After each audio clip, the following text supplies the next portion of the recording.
আজ আমি বানাবো কচু আলু বেগুন দিয়ে ঘন্ট। প্রথমে নেব পেঁয়াজ, আদা রসুন বাটা রয়েছে, এখানে কচু রয়েছে, শুকনো লঙ্কা, কালো জিরে ফোড়ন, আর ওখানে রয়েছে আলু কেটে রেখে দিয়েছি, আর অল্প পরিমাণে বেগুন রয়েছে। এইখানে আমি যে লাল রঙের মশলাটা করে রেখে দিয়েছি, এর মধ্যে লঙ্কা গুঁড়ো, হলুদ গুঁড়ো, আদা রসুন পেস্ট আছে, আর লবণ পরিমাণ মতো আমি একসঙ্গে মিশিয়ে রেখে দিয়েছি, যাতে পরে না অসুবিধে হয়। আর কচুটা আমি সেদ্ধ করিনি, আমি একবার আগে করেছিলাম, দেখেছিলাম কচুটা যেহেতু ভালো রয়েছে তাই সেদ্ধ করিনি। কেননা কচু সেদ্ধ করলে এর মধ্যে যে আয়রনটা থাকে সেই আয়রনটা কিন্তু চলে যায়, এবং এই আয়রন আমাদের রক্তের জন্য খুবই দরকার। যাদের রক্তাল্পতায় যারা ভুগছে, কিংবা যাদের হয়তো মেমোরি পাওয়ার খুব কম, তাদের কিন্তু কচু খাওয়া খুবই দরকার। কচুতে প্রচুর পরিমাণে আয়রন থাকে, যার জন্য আয়রনের ঘাটতি যাদের কমে যায় তাদের কিন্তু বিশেষ করে বয়সকালে কচু খাওয়া খুবই দরকার, কেননা এতে প্রচুর পরিমাণে আয়রন পাওয়া যায়। আর আমি যদি এটা সেদ্ধ করে ভাপিয়ে ফেলে দিই তাহলে কিন্তু এর যে আয়রনের যে গুণটা রয়েছে সেইটা কিন্তু নষ্ট হয়ে যাবে, তাই আমি এটা ভাপিয়ে ফেলে নিই। কড়া গরম হয়ে গেছে, তাই আমি এর মধ্যে একটু সাদা তেল পরিমাণ মতো দিয়ে দিলাম। এবারে দিয়ে এর মধ্যে আমি কালো জিরে আর শুকনো লঙ্কা যেটা রেখে দিয়েছিলাম সেটা আমি দিয়ে দেবো।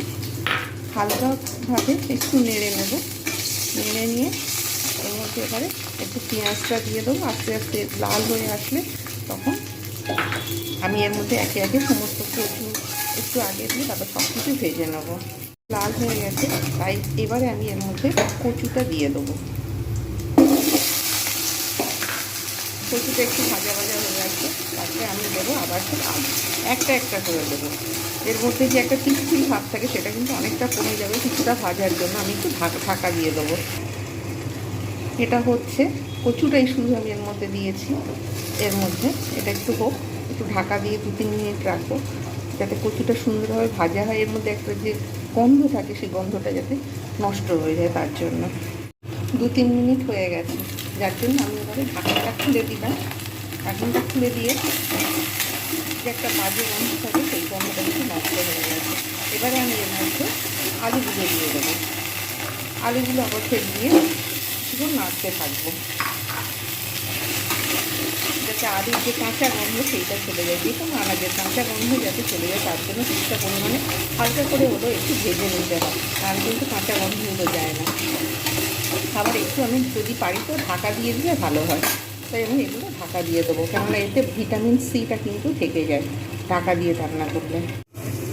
এইবারে দেখছি কী অবস্থায় রয়েছে। 2-3 মিনিট হয়ে গেছে, ঢাকনাটা খুললাম, খুলে দেখছি দেখে কিন্তু একটা জল ছেড়ে দিয়েছে এবং একটা সুন্দর একটা স্মেল আসছে, মানে যে কাঁচা গন্ধটা ছিল সেইটা কিন্তু সম্পূর্ণভাবে চলে গেছে।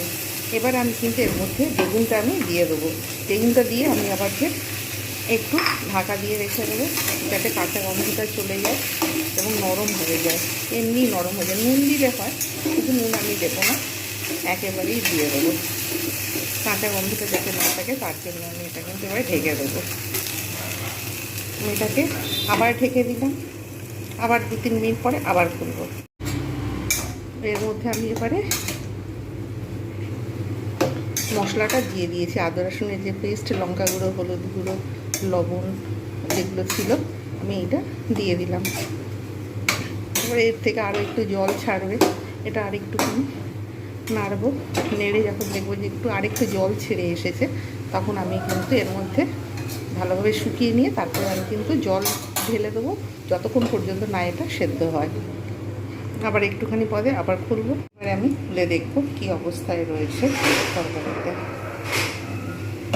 খুললাম, প্রচুর পরিমাণে জল বেরিয়েছে, যেহেতু এর মধ্যে লবণ দেওয়া ছিল এবং হলুদ দেওয়া ছিল, সমস্ত মশলাগুলো দেওয়া ছিল।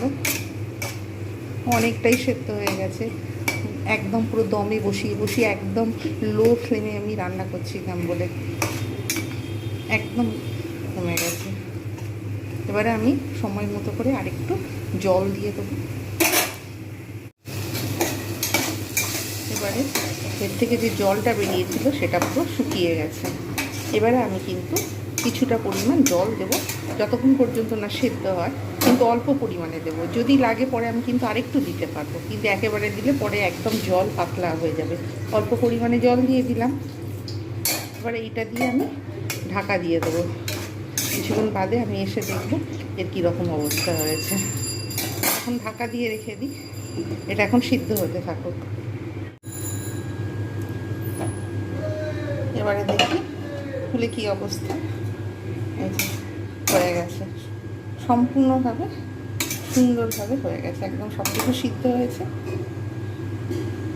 হয়ে গেছে কচু আলু বেগুনের ঘন্ট। দেখো গাইস, বন্ধুরা, আমার তৈরি হয়ে গেল কচু আলু বেগুনের ঘন্ট। এটা কিন্তু গরম ভাতের সঙ্গে সার্ভ করলে খুব ভালো লাগবে। কত সুন্দর দেখতে হয়েছে, সবাই একবার দেখো। এইরকমভাবে তোমরা সবাই তৈরি করো বাড়িতে এবং সার্ভ করো, খুব ভালো লাগবে। আর আমার চ্যানেলটা সাবস্ক্রাইব করতে ভুলো না যদি ভালো লাগে।